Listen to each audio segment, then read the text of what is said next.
요한복음 16장 24절에서 25절입니다.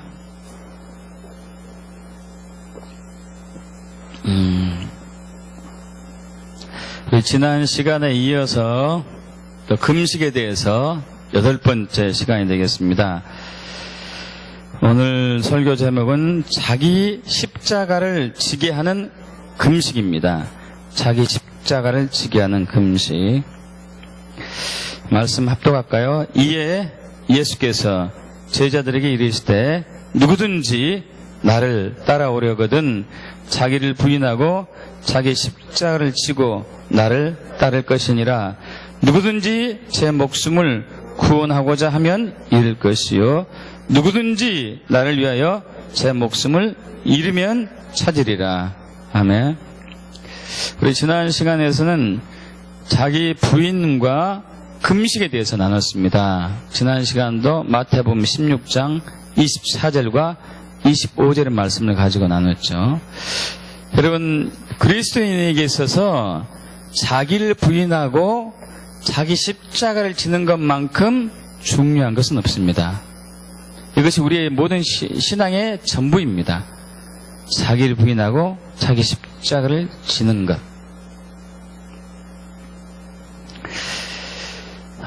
이것이 제자도죠, 제자도. 여러분, 제자도에 대해서 이제 제가 자주 말씀드립니다만은, 여러분, 예수님의 특정한 사람들만이 제자가 아닙니다. 예수 믿는 모든 사람들은 제자입니다. 예수님의 제자죠. 사도행전에서 안디옥 교회에 처음 제자들을 그리스도인이라고 했던 것이 나오는데, 제자들을 그리스도인이라고 하는 법이 나오죠. 제자들이 그리스도인으로 명칭만 바뀐 것이죠. 제자와 그리스도인은 분리되지 않습니다. 그래서 누구든지 나를 따라오려거든, 나의 제자가 되거든, 그리스도인이 되려면은 자기를 부인하고 자기 십자가를 지고 나를 따르라고 얘기하고 있죠. 여러분, 자기를 부인하고 자기 십자가를 지지 않는 그리스도인은 그리스도인이 아닙니다. 반드시 자기를 부인하고 자기 십자가를 져야 되는 것이죠. 그래서 자기를 부인하는 것이 무엇인가? 왜 자기를 부인해야 되는가? 왜 자기를 부인하고 하면서 우리 또 자기를 만들었는가? 금식이 어떻게 자기 부인을 도울 수 있는가에 대해서 지난 시간에 나누는 것이죠. 자기란 무엇인가? 그래서 우리 요한복음 12장 25절에 자기 생명을 사랑하는 자, 이 자기 생명은 푸시케라 해가지고 헬라어로 푸시케인데 혼 생명이죠. 혼. 이것은 즉 우리 자신, 자기를 얘기하는 것이고요. 자유의지가 있는 것이죠. 그럼 자기를 부인해야지만이 예수님이 누군지를 알 수 있습니다. 지난주 거 잠깐 정리하자 보면은 베드로가 마태복음 16장 16절에 주는 그리스도에서 살아계신 하나님의 아들입니다 라고 신앙 고백했을 때 바이너 시몬아 네가 복이 있다. 그러나 이를 알게 한 이는 혈육이 아니다 그랬어요. 혈육이라는 얘기는 네가 아니다. 너의 자아가 아니다. 너 자신이 아니다. 너의 자기가 아니다고 얘기한 것이죠. 하늘에 계신 아버지 성령님이 지혜와 계시형으로 나 예수가 누군지를 너에게 계시하면서 네가 알 수 있는 것이지 너의 자아가 아는 것이 아니고 너의 자신이 아는 것은 아니었습니다. 그래서 자기를 부인하는 것이 자연스럽게 된 것이죠. 신앙 고백과 동시에. 이것은 지혜와 계시의 영에 의해서 하나님을 알게 되는 것인데, 지혜와 계시의 영이 임했을 때 우리가 하나님을 알게 되고 부르심이 뭔지를 알게 되고요. 또 능력과 기적과 이사가 자기 부인을 통해서 나타나고 영적인 눈이 열리죠.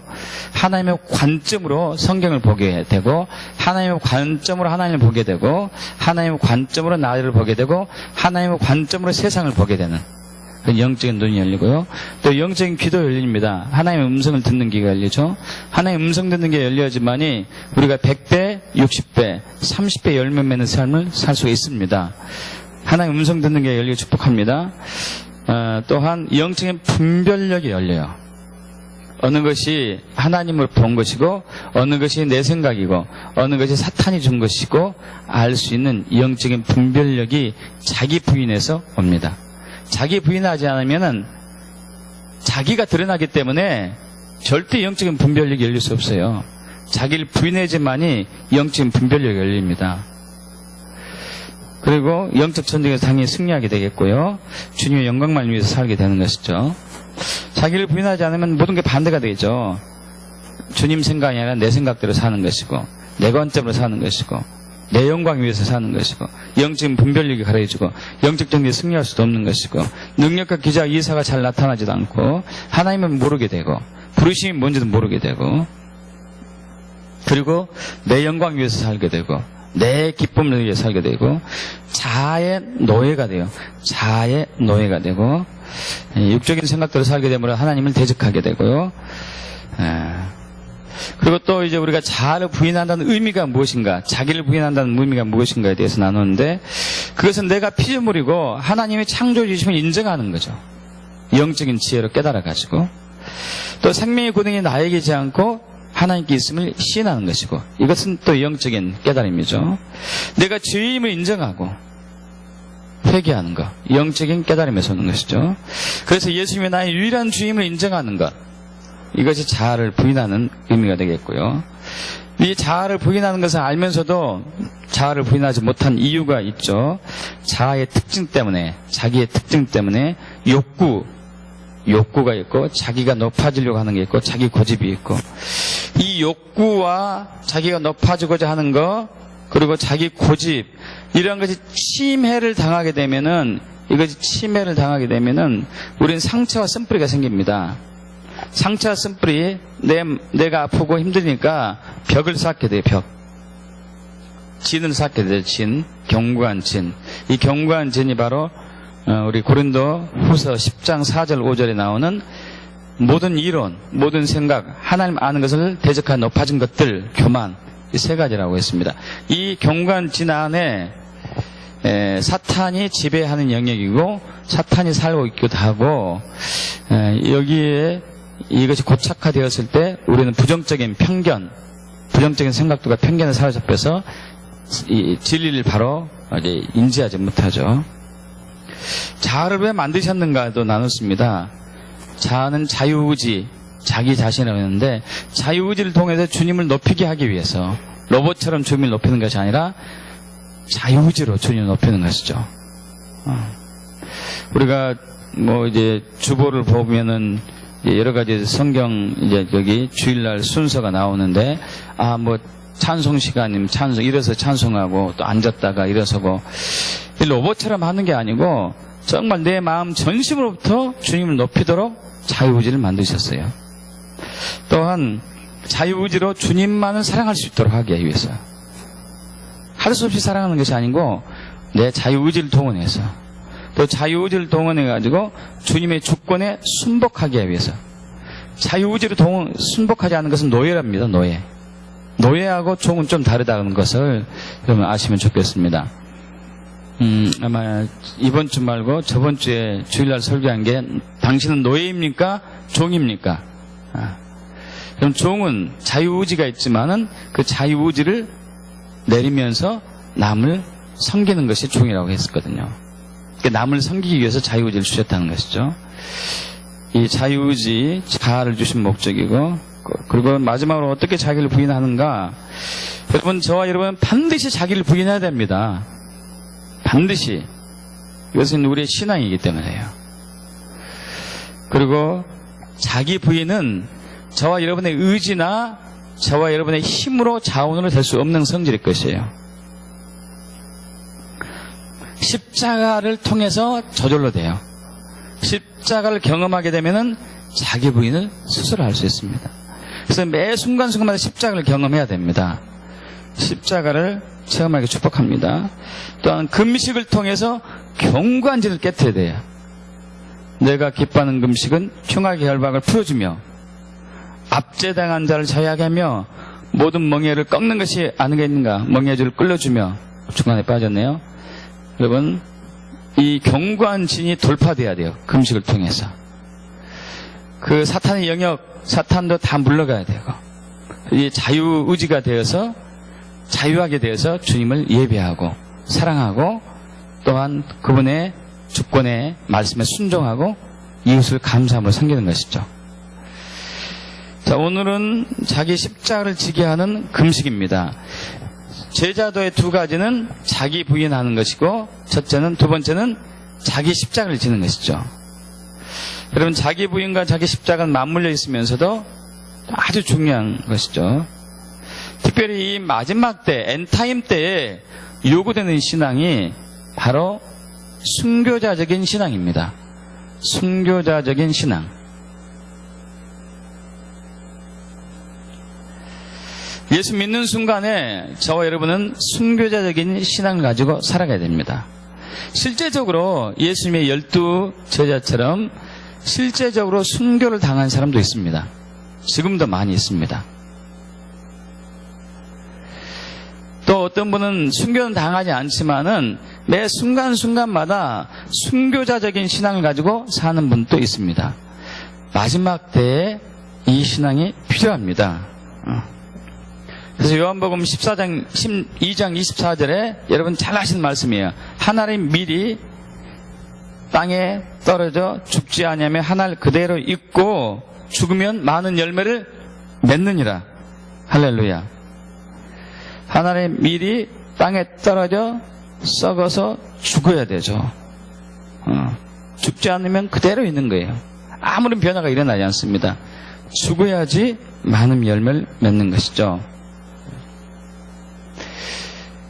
우리의 구원자이시고 주인 되신 예수님께서, 우리의 신앙과 삶과 사역의 모델이던 예수님께서 실제적으로 그렇게 하셨습니다. 당신 자신이 산 제물이 되셨어요.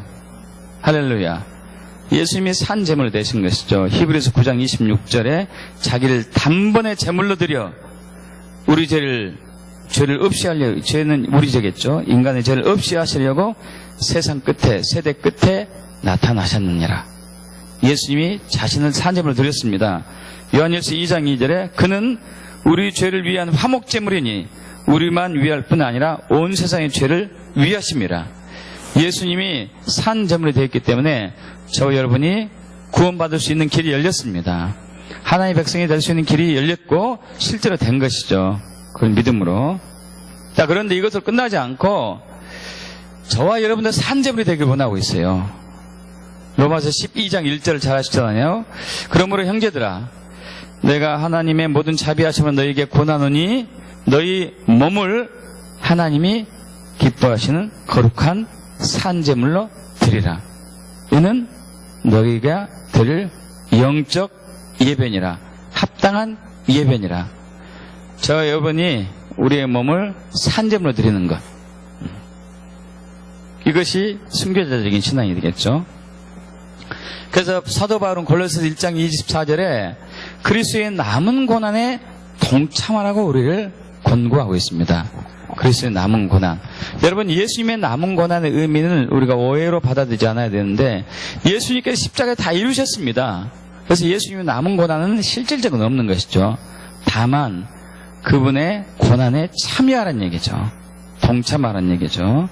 그래서 갈라디아서 6장 17절에서도 내 몸에 예수의 흔적을 지니고 다닌다고 얘기하고 있어요. 예수의 흔적. 이 흔적이라는 단어가 스칸달론이거든요. 스칸달론.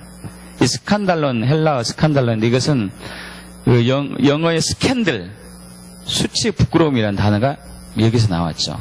스칸달론, 문신, 찔름, 뭐 이런 것들이죠. 흔적, 이런 것들입니다. 예수님이 십자가에서 고난당하시고 죽으시는 그 흔적들이 저와 여러분에게 있어야 돼요. 사실 이미 마지막 세대는 순교 시대가 됐습니다. 마지막 세대는 순교 시대입니다. 오픈도어즈라는 선교단체가 2010년도에 발표한 것이 있습니다. 2010년도에. 그 이후에는 좀 변화가 있는데 이 선교단체에서는 2008년도 중반부터 2009년도 중반 1년 동안 이 온 세계 기독교인 중에서 순교한 숫자가 17만 6천 명이라고 이제 발표를 했어요. 17만 6천 명. 하루에 482명. 3분의 1명꼴. 엄청난 숫자입니다. 엄청난 숫자예요. 그리고 2010년도 발표할 당시 현재 그 당시 1억 명의 기독교인들이 1억 명입니다. 1억 명. 1억 명의 기독교인들이 신앙으로 인해 가지고 신문을 받든지 체포되든지 고문당하든지 죽든지 한다 이거죠. 특히 북한, 이란, 사우디아라비아, 소말리아, 몰디브, 아프가니스탄, 예멘, 모리타니, 우즈베키스탄, 라오스 10개국이 가장 심각하게 기독교를 박해한 나라로 이렇게 됐습니다. 그 중에 이제 북한과 라오스가 공산주의 국가고 나머지 8개 국가는 이슬람 국가죠. 여러분, 계시록에 보면은, 계시록 2장, 3장에 보면은 7개의 교회에 대해서 나오죠. 에베소 교회, 서머나 교회, 사대 교회, 또 두아데라 교회, 또 버가모 교회, 빌라델피아, 그리고 마지막에 라오디게아. 이 7개의 교회에 예수님께서 책망하고 칭찬하고 이렇게 했었는데, 라오디게아 교회는 책망만 받았고 4개의 교회는 칭찬도 받고 책망도 받고, 그러나 단 2개의 교회만 칭찬만 받았어요. 책망 받지 않고. 그 교회가 서머나 교회하고 빌라델피아 교회예요. 그럼 서머나 교회는 초대 이렇게 로마가 국교로 되기 전에 굉장한 핍박과 학대 시기의 교회가 서머나 교회고요. 또 빌라델피아 교회는 18세기, 19세기, 20세기까지 연장해도 좋을 것 같은데 유럽과 미국에서 전 세계로 막 선교사들이 파송됐습니다. 선교사를 파송되면서 그때 많은 순교가 일어나죠. 우리나라에서도 엄청난 순교가 일어나잖아요. 그래서 이 두 교회에 순교, 박해당하고 핍박당하고 선교하는 이 교회, 이 두 교회에 칭찬만 있었고, 이 두 교회의 특징은 순교자들이 많았어요. 순교자들이. 그래서 저와 여러분은 순교자적인 신앙을 가지고 살아야 되는 것이죠. 여러분, 이 하나님의 말씀은 생명의 말씀입니다. 믿으시죠? 여러분, 생명의 말씀은 생명을 살리는 말씀이죠. 그래서 생명의 말씀이라고 하죠. 생명을 살리는 말씀은 생명을 걸어야 돼요. 이 말씀을 순종하려면은 저와 여러분의 생명을 걸어야 된다면, 생명을 걸지 않고 순종하려고 하기 때문에 말씀에 온전한 순종이 안 되고 있어요. 말씀대로 못 사는 것이죠. 생명을 걸지 않기 때문에. 그럼 기도할 때에도 생명을 걸으셔야 돼요. 생명을. 저와 여러분 생명을 무한히 걸 수 있습니다. 왜냐하면 죽지 않으니까. 믿습니까, 여러분? 죽는다면 한 번뿐이 못 걸겠죠. 우리는 죽어도 다시 사니까. 믿습니까? 죽어도 다시 사니까 생명을 무한정 걸 수 있죠. 그때마다 생명이 창조되죠. 생명이 살아납니다. 대표적인 사람이 이 모세죠. 모세가 출애굽기 32장에 있어서 이스라엘 백성들이 금송아지를 만들고 난 이후에 하나님께서 이스라엘 백성을 다 전멸시키고 너로 새 민족을 세워서 가나안 땅에 들이겠다고 하니까 이때부터 모세가 자기의 생명을 걸고 백성들을 살려달라고 그러죠. 나의 이름을 생명체에 기록되어 줬습니다. 이 백성들 살려주시옵소서. 하나님이 그 계획을 처리하시고 살려주십니다. 할렐루야. 여러분, 다윗도 그래요. 바울도 그래요. 바울도 로마서 9장에 있어서 로마서 9장 1절에 내가 그리스도 안에서 참말을 얘기한다. 정말 내가 마음이 아프다. 힘들다. 이것은 성령의 양심으로, 나의 양심으로 더불어 증거하는데 하면서 9장 3절에 뭐라고 그러냐면은 이스라엘 백성들이 구원받기 위해서 나는 내 생명을 잃어도 좋다. 저주를 받아도 좋다고 얘기하고 있어요. 그럼 저와 여러분 이런 신앙이 필요해요. 생명을 살리기 위해서는 저와 여러분 죽어야 돼요. 있습니까? 자, 이렇게 생명을 살리는 것이 중요한 줄을 알면서도 막상 그 시점에 가면은 우리는 생명을 걸려고 하지는 않습니다. 왜 그럴까요? 첫째는 두려움이 있을 거예요. 두려움. 저와 이러면 두려움이 있어요. 두려움. 여러분, 두려움과 믿음은 정반대예요. 두려움과 믿음은 정반대입니다. 두려움이 있을 때 믿음이 사라져요. 예수님께서 제자들과 배를 타고 갈릴리 바다를 걷는 도중에 그때 엄청난 풍랑이, 광풍이 불었잖아요. 배가 막 뒤집어나고 물이 막 뱃속에 들어오고 그러니까 제자들이 혼비백산해가지고 예수님 깨우죠. 선생님, 우리가 죽게 되었나이다. 깨우니까 예수님이 마가복음에서 그럽니다. 왜 무서워하느냐? 왜 두려워하느냐? 믿음이 없는 자들아 그래요. 여러분, 우리가 두려우면은 절대 목숨을 걸 수 없죠. 당연한 얘기잖아요. 죽음에 대한 두려움이 특히 오게 되면. 여러분, 이 두려움이 평소에 우리의 삶에 나타나기도 합니다. 다른 옷을 입고 나타나요. 어떻게 나타나냐면요. 불평으로, 원망으로,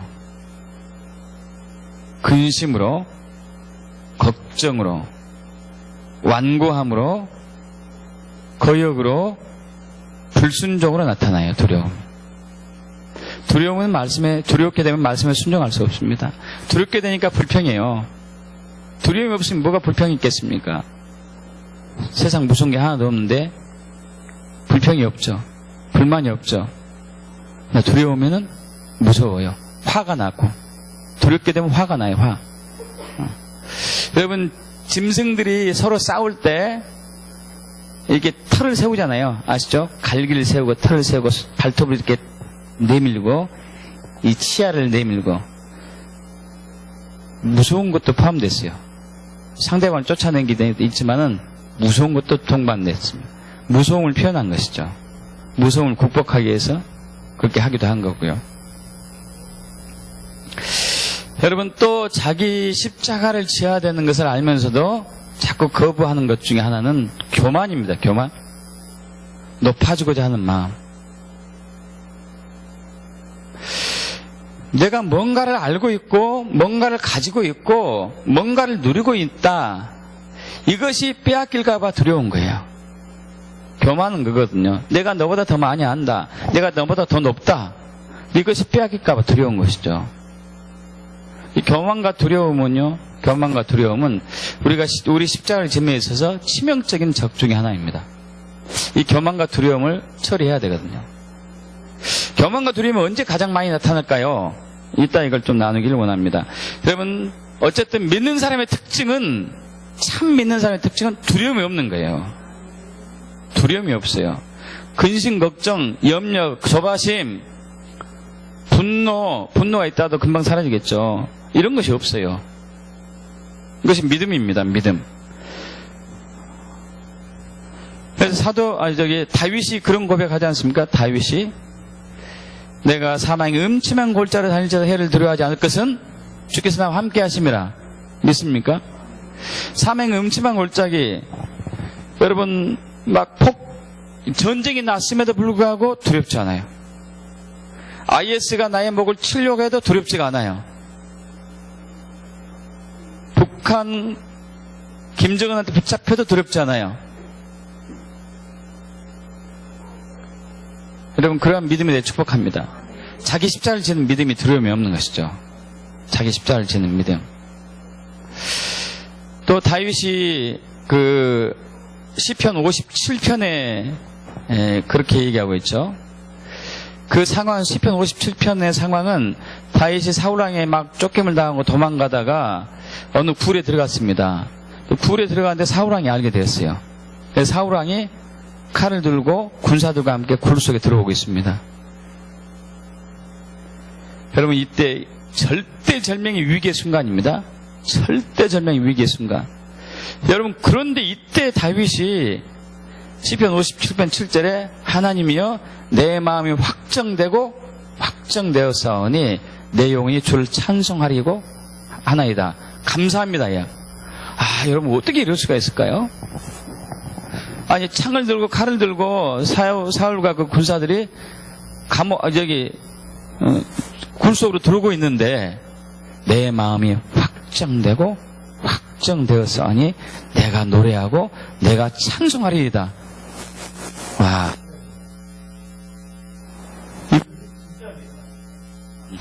그 믿음을 갖게 축복합니다.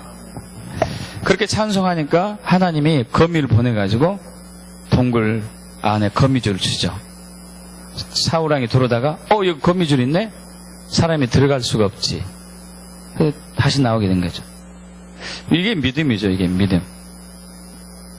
자, 그런데 이 믿음을 죽음을 건 이 믿음, 생명을 거는 이 믿음이 두려움과 교만 때문에 자꾸 흐려져요. 두려움과 교만 때문에. 이것이 어디서 올까? 우리 신명기 보겠습니다. 신명기 8장 11절과 14절.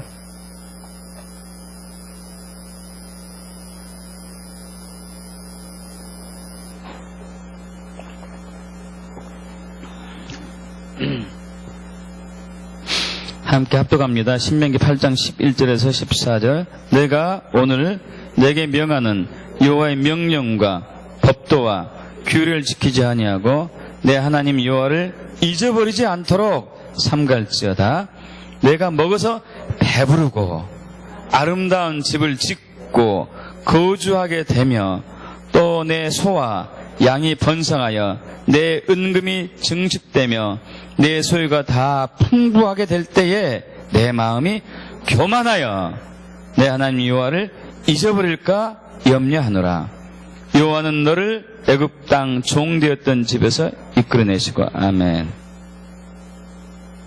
등이 따뜻하고 배부를 때 교만해지고 두려움이 와요.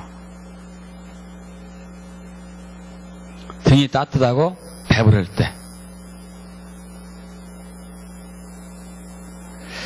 여러분, 너보다 우리 다 하는 얘기인데 지금 우리 그 이웃들과의 관계가 정말 많이 단절됐습니다. 가정 내에도 단절됐어요. 단절. 이건 뭐 얘기할 필요도 없이 잘 아시는 부분이잖아요. 그런데 몇십 년 전에 그 우리가 어려웠던 시기에는 아니었어요. 굉장히 소통이 잘 됐고 관계를 잘 이루었고 콩 한 조각도 반으로 나눠 먹을 정도로 이렇게 서로 배고픔을, 아픔을, 기쁨을 나눴던 시절이 있었습니다. 배고팠던 시절 때에 지금 배부를 때 그렇게 하지 않아요. 교만해지니까. 뺏길까 봐서. 뭔가 있는 것이 있을 때, 내가 뭔가 안다고 했을 때 별 나누려고 하지 않아요. 겸손해지지 않고 두려움이 생기고 그러는 것이죠. 그래서 우리는 이 믿음을 방해하는, 순교자적인 믿음을 방해하는 이 교만과 두려움을 해결해야 됩니다. 육적인 배부름에서 오는 이 교만과 두려움을 해결해야 돼요. 그래서 하나님은 저와 여러분을 광야로 보내십니다. 우리 신명기 8장 2절에서 3절 합독합니다. 내 하나님 여호와께서 이 40년 동안에 내게 광야 길을 걷게 하신 것을 기억하라. 이는 너를 낮추시며 너를 시험하사 내 마음이 어떠한지 그 명령을 지키는지 지키지 않는지 알려 하심이라. 너를 낮추시며 너를 줄이게 하시며 또 너도 알지 못하며 내 조상들도 알지 못하던 만나를 내게 먹이신 것은 사람이 떡으로만 사는 것이 아니요 여호와 입에서 나오는 모든 말씀으로 사는 줄을 내가 알게 하려 하심이니라. 할렐루야. 아멘. 우리가 등이 따뜻하고 배부르면은 교만해집니다. 주님은 그래서 우리를 광야로 보내셔가지고 낮추시고 줄이시게 해요. 배고프게 해요. 그래서 우리 마음을 낮추시고 우리가 진짜 마음으로 주님을 복종하는지, 주의 말씀에 순종하는지, 그리고 오직 하나님만 혹은 하나님의 말씀만 신뢰하고 의지하는지를 광야를 통해서 훈련시키고 연단시키고 빚으시는 것이죠. 여러분, 예수님도 그렇게 하셨어요. 예수님이 공생에 하기 직전에 성령이 이끌려가지고 마귀에게 시험을 받으려고 어디로 갔죠? 광야로 갔어요. 광야에서 뭘 하셨죠? 금식하셨어요. 그럼 저와 여러분도 때마다 금식이 필요하다니까요. 금식이 필요해요. 광야에서 금식이 필요합니다. 그래서 예수님이 거기서 3가지 시험을 통과하시잖아요. 3가지 시험. 40일 동안 금식하고 나서 줄이신 후에 마귀가 사탄이 와가지고 돌이 떡이 되게 해서 네가 먹어라 그래. 돌이 떡이 되게 해라. 먹으란 얘기죠. 예수님이 신명기 8장 3절을 이용하죠. 사람이 떡으로만 사는 것이 아니요 하나님 입으로 나오는 모든 말씀으로 살 것이라. 여러분, 이것은 육신의 정욕, 먹는 것에 대한 욕구에 돌파를 한 것이에요. 육신의 정욕. 우리 육신의 정욕, 이 탐심과 탐욕에 빠지면은 두려움이 생기죠. 교만함이 생기고. 여러분, 이렇게 되면 절대 자기 십자가를 지고 주님을 따를 수 없습니다. 두렵기 때문에. 육신의 정욕을 깨트려야 돼요. 예수님이 금식을 통해서 육신의 정욕을 깨트릴 수 있는 힘을 얻었어요. 할렐루야.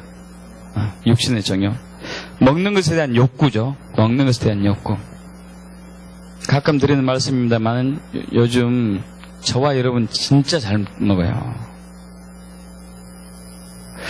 저와 여러분 집에 있는 냉장고 보면요, 먹는 것이 가지수 한번 여러분 세보실래요? 얼마나 많은지? 최소한 2, 30가지 넘을 것 같아요. 된장, 고추장, 마늘, 양파, 김치도 몇 가지고, 과일도 있을 거고, 고추 이것저것 해가지고. 근데 먹을 게 없대. 그렇게 많은데. 그 외식할 때, 야, 오늘 뭐 먹냐? 어디 가서 먹냐?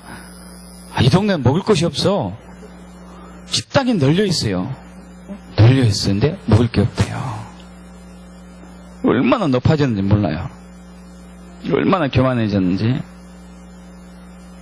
여러분, 반찬이 한 가지만 있으면 먹을 것이 있어. 많으니까 먹을 것이 없더라고, 보니까. 많으니까. 여러분, 우리가 이거 돌파해야 돼요. 돌파해야 됩니다. 육신의 정욕. 육신의 정욕. 예수님이 광야에서 금식을 통해서 돌파했어요. 또 두 번째, 마귀가 이 시험을 예수님이 통과하니까 성전 꼭대기에 올려놓고 떨어지라고 그러죠. 천사가 와서 받든다고 시편 91편을 이용한 것이지만 그는 말씀을 살짝 빼서 거짓말로 예수님을 공격했죠. 예수님이 대적해서 이겼습니다. 말씀으로 주 너희 하나님을 시험하지 말라. 여러분, 이건 안목의 정욕이죠. 높은 곳에서 딱 안목의 정욕. 정말 보암직하죠. 이게 교만이죠. 교만도 포함되죠. 내가 높아지는 것, 그럴듯하게 보이는 것. 이것도 예수님이 깨뜨리셨어요. 광야에서 금식을 통해서. 이것도 통하지 않자 세 번째 마귀가 시험한 것이 천하 만국의 영광을 보여주면서 네가 나에게 절하면 이것을 다 너에게 주겠다고 얘기하죠. 예수님이 또 말씀으로 승리하십니다. 주 너희 하나님만 경배하라. 할렐루야. 이생의 자랑거리죠.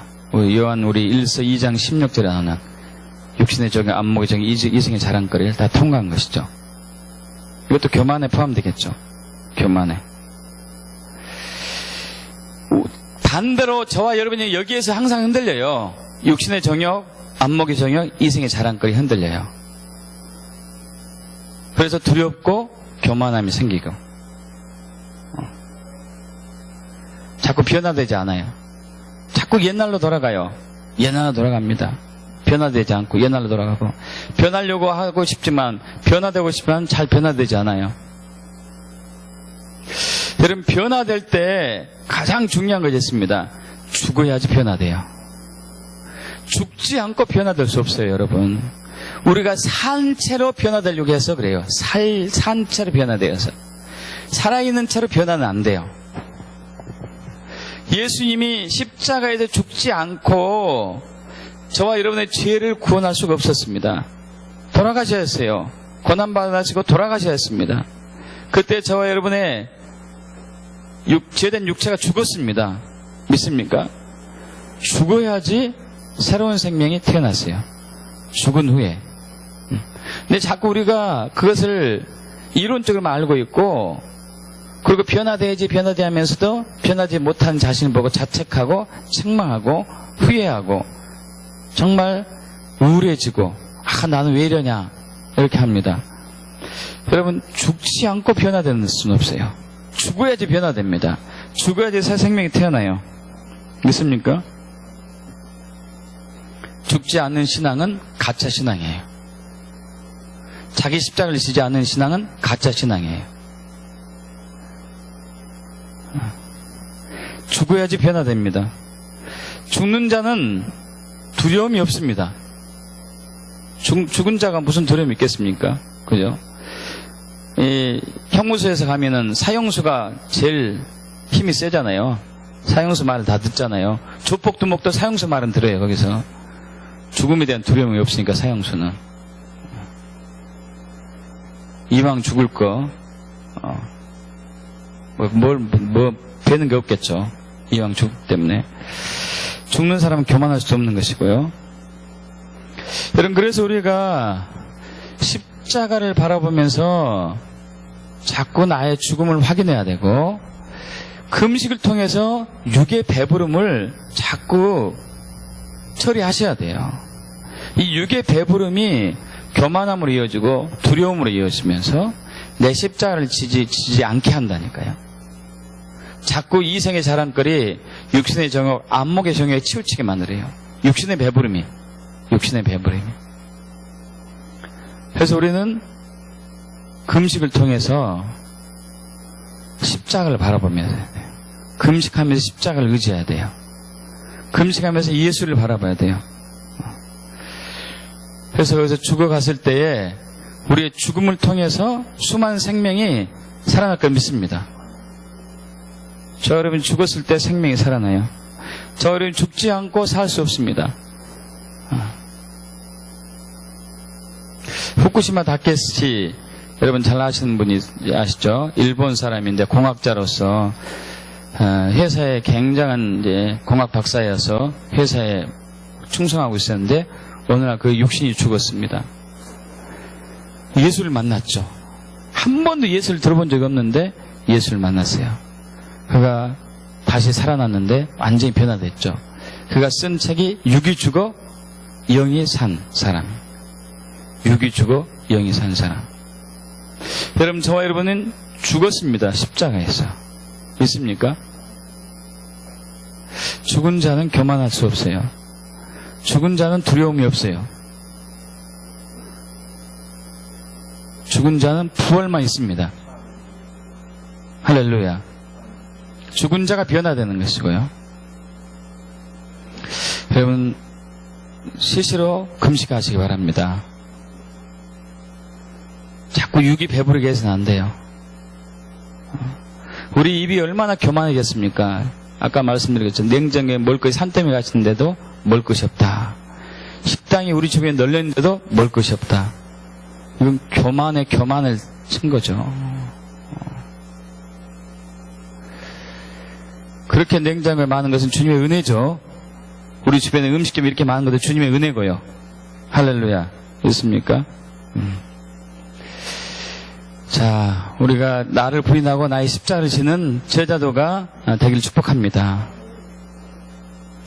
이것은 금식과 십자가 묵상을 통해서 여러분 체험하게 됩니다. 그렇게 되길 축복합니다. 아멘. 우리 기도하고 마치겠습니다. 아버지 하나님, 그렇습니다. 주님은 당신의 죽음을, 고난과 죽음을 통해서 그리고 부활을 하심으로써 우리에게 새로운 생명을 주셨습니다. 모든 죄를 용서하시고